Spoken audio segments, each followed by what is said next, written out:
En tant que chercheur, en tant que doctorant, en tant qu'étudiant dans un centre de recherche dans un laboratoire, il est indispensable pour toi d'avoir un cahier de laboratoire physique ou électronique. Et je t'ai déjà dévoilé dans l'une de mes vidéos les 7 raisons pour lesquelles tu dois avoir un cahier de laboratoire. Mais une fois que tu as ton cahier de laboratoire, comment vas-tu l'utiliser? Qu'est-ce que tu vas y mettre? Dans cette vidéo, je vais te dévoiler les 11 éléments à mettre dans un cahier de laboratoire. On y va.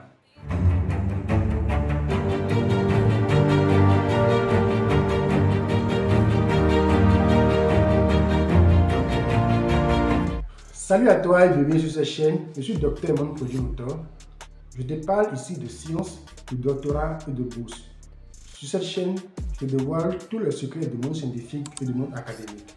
Si tu n'es pas encore abonné, je t'invite à t'abonner et à activer la cloche de notification. Je t'invite également à partager cette vidéo à tous tes amis pour aider plus de personnes. Alors, aujourd'hui, je vais te dévoiler les 11 éléments à mettre dans un cahier de laboratoire. Un cahier de laboratoire est vraiment indispensable pour connaître la date d'une idée, d'une invention, d'un résultat, d'une découverte au regard des lois de la propriété intellectuelle. Si c'est le cas, alors comment l'utiliser? Qu'est-ce qu'il faut y mettre? Pour savoir ce qu'il faut mettre dans un laboratoire, je vais d'abord te parler de comment l'utiliser. Quand on vient dans un laboratoire, c'est le responsable du laboratoire ou le responsable d'équipe qui définit les attributions du cahier de laboratoire. Souvent, le cahier de laboratoire est personnel. Mais dans ce cas, le cahier de laboratoire appartient à l'équipe. Parfois, il y a des projets sur lesquels on travaille ensemble, où on écrit à tout de rôle, où on écrit au fur et à mesure chaque manipulation que chaque individu, chaque personne fait dans le laboratoire. Donc, on peut avoir dans ce cas des cahiers de laboratoire de projet, d'équipe, mais souvent, nous avons des cahiers de laboratoire individuels. Il faut signaler que chaque personne est responsable de son cahier de laboratoire du point de vue de l'authenticité, du point de vue de la véracité des informations qu'il y met. Ainsi donc, les informations décrites dans un cahier de laboratoire doivent être suffisamment précises pour permettre à quelqu'un d'autre, expert du domaine, de reprendre l'expérience simplement en s'inspirant des différentes descriptions écrites dans le cahier de laboratoire. Toute référence à une procédure standardisée doit être spécifié dans le cahier de laboratoire. S'il y a continuation ou reprise dans un nouveau cahier de laboratoire, il convient de préciser le numéro du cahier précédent. Cela étant dit, voici les 11 éléments à mettre absolument dans un cahier de laboratoire. 1. Le titre de l'expérience et la date de sa réalisation doivent être écrites dans le cahier. Ainsi, quand on prend le cahier, on sait quelle expérience il s'agit. On sait par exemple si c'est le dosage de sucre qu'on fait, le dosage des protéines qu'on fait, on sait si c'est le dosage de lipides qu'on fait, bref, on connaît le titre de l'expérience qui est en cours. Deuxième élément, il faut décrire précisément la manipulation ou l'expérience qui est en cours, les différentes étapes. Même si cette expérience n'a pas abouti, même si le résultat ne sera pas concluant, il faut le décrire. Troisième chose, il faut écrire les faits et les observations marquantes. Par exemple, tu travailles sur le riz avec le stress abiotique. Supposons que tu étudies l'effet d'une maladie sur le riz, supposons que tu étudies l'effet de la salinité sur le riz. Donc, en appliquant ton stress salin, tu remarques qu'une variété de riz a des feuilles jaunes, a des feuilles plus sèches, ou bien que cette variété de riz ne grandit pas plus vite que d'autres, ou bien malgré la présence de sel, une variété de riz semble avoir une taille plus longue, ou bien tombe. Bref, des faits marquants que tu observes, tu les écris dans ton cahier. Parce que ces faits, toutefois, peuvent être utilisés dans ta discussion à la fin. Quatrième élément, relever les mesures dans son cahier.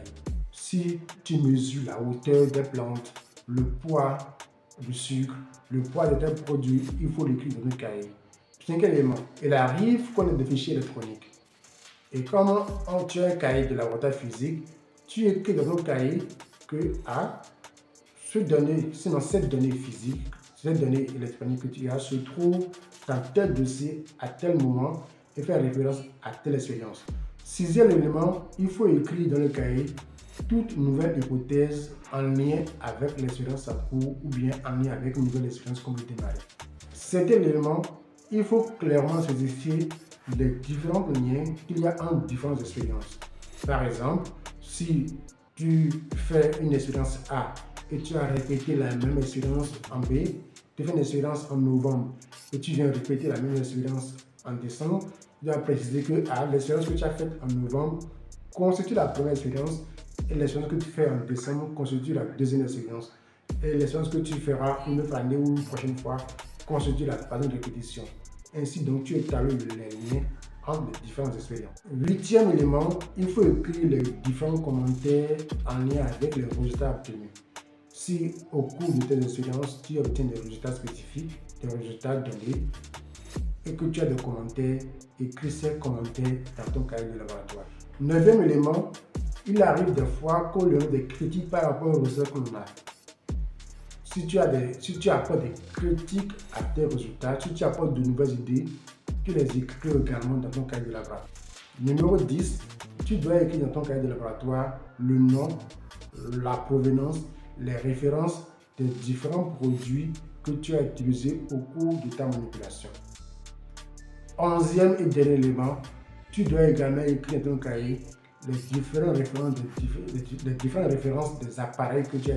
Onzième et dernier élément, tu dois écrire dans ton cahier les différentes références des méthodes et des appareils que tu as utilisés. Ça permet ainsi donc à toute personne qui veut reprendre la même expérience de savoir que tu as utilisé, de savoir que tu as utilisé telle méthode, de savoir que tu as utilisé tel appareil, de telle caractéristique, de telle référence. Voilà en résumé les 11 éléments à mettre dans un cahier de laboratoire. Si toi aussi tu as 2 éléments en tête, je t'invite à les écrire dans les commentaires. Je t'invite également à regarder le lien que je te laisse en description. Ce lien t'envoie sur Amazon, ce lien t'envoie sur les différents cahiers de laboratoire que j'ai conçus.